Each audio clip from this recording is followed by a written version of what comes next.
Assalamualaikum warahmatullahi wabarakatuh. Materi kita kali ini non-restrictive adjective clause dan appositive. Di bawah ini contoh soal yang memuat materi tersebut yang nanti akan kita kerjakan selepas penjelasan. Kita mulai penjelasannya.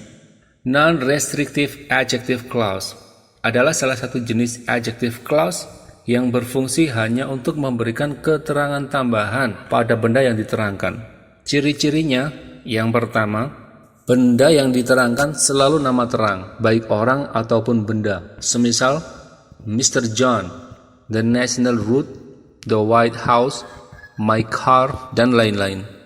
Ciri-ciri yang kedua, penulisan non-restrictive adjective clause selalu diapit koma di depan dan di belakangnya. Sekarang kita lihat perbandingan antara non-restrictive adjective clause dengan restrictive adjective clause atau adjective clause secara umum. Mr. Jackson, who is a professor, is traveling in the Mideast this year. Kita lihat subjek Mr. Jackson merupakan benda yang sudah jelas, mempunyai nama terang. Di situ Mr. Jackson diberikan keterangan tambahan, yaitu who is a professor. Yang mana jika keterangan tambahan itu dibuang pun tidak apa-apa. Kalimat tersebut masih jelas untuk dipahami karena subjeknya sudah diketahui, yaitu Mr. Jackson. Nah, keterangan dalam bentuk klausa seperti itu namanya non-restrictive adjective clause, yang mana penulisannya harus diapit koma, baik di depan atau di belakangnya.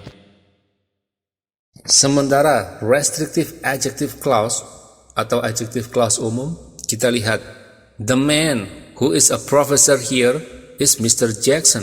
Perhatikan subjeknya, the man, artinya laki-laki. Yang mana belum jelas laki-laki yang mana. Di situ diberikan keterangan dalam bentuk klausa yang mana menjelaskan the man tersebut, who is a professor here.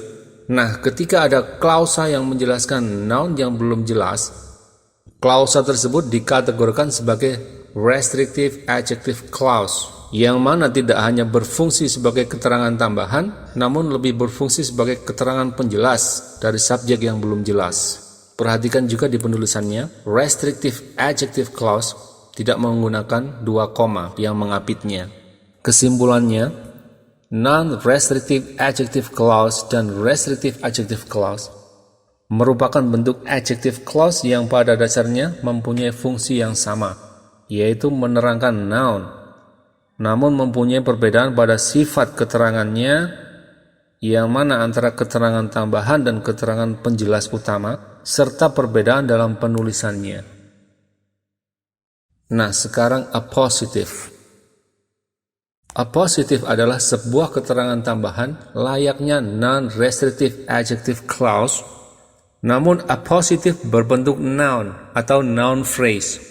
Umumnya, appositive adalah hasil peringkasan dari non-restrictive adjective clause, namun dalam hal ini, peletakan appositive boleh di depan atau di belakang noun, dengan catatan jika diletakkan di depan noun, cukup hanya menyertakan satu koma saja setelah appositive tersebut. Kita lihat contoh kalimat yang masih memuat keterangan tambahan dalam bentuk non-restrictive adjective clause, sebelum diringkas menjadi appositive. The witness who appeared on television programs gave conflicting accounts of what happened.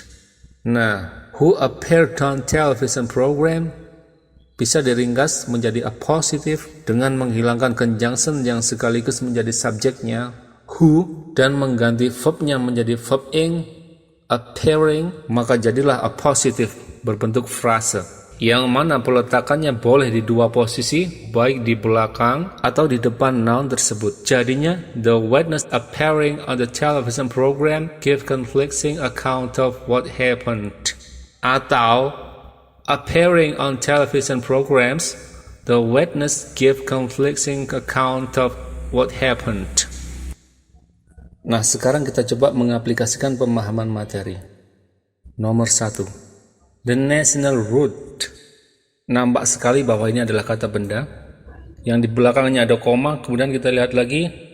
Di belakangnya ada keterangan tambahan yang belum lengkap, yang mana diapit koma, yang mana setelahnya ada verb. Ini jelas sekali ciri-ciri dari non-restrictive adjective clause atau appositive. Yang mana jika non-restrictive harus berbentuk klausa yang diawali conjunction yang berfungsi juga sebagai subjek, kemudian diikuti verb. Atau bisa berupa apositif yang hanya memerlukan kata benda. Pilihan A, which one? Salah, karena setelah conjunction which tidak ada verb yang harusnya adalah which is one, sehingga tidak bisa membentuk klausa. Pilihan B, it was one? Salah, karena non-restrictive adjective clause harus berawalan conjunction yang mana bisa berfungsi sebagai subjek pula. Pilihan C, one, masuk akal sebagai jawaban karena akan membentuk apositif, yaitu keterangan tambahan yang tidak berbentuk klausa atau hanya berbentuk frase. Pilihan D salah karena tidak ada conjunction yang mengawali, sehingga tidak bisa membentuk non-restrictive adjective clause. Oleh karena itu C adalah pilihan yang tepat. Karena one adalah noun yang bisa melengkapi terbentuknya frase apositif. Nomor 2, Josh diapi 2 koma serta terdapat verb di belakangnya. Sekali lagi, ini adalah ciri-ciri dari keterangan tambahan, dan karena yang diapit adalah noun, maka dia adalah apositif.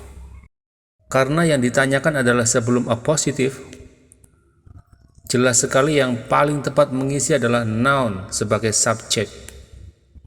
Pilihan A dan B adalah adverb, tentunya bukan jawaban yang tepat. Pilihan C juga salah karena because of adalah preposition, maka pilihan D adalah yang paling tepat sebagai jawaban karena menjadi satu-satunya noun phrase yang akan pas mengisi tempat apositif tersebut. Nomor 3, kalimat ini berawalan frase yang cukup panjang, yaitu dari today sampai dengan gold sebelum koma. Kita sebut frase karena tidak ada verb finite di situ, hanya ada infinite used to. Jelas sekali infinite terbentuk dari adanya peringkasan.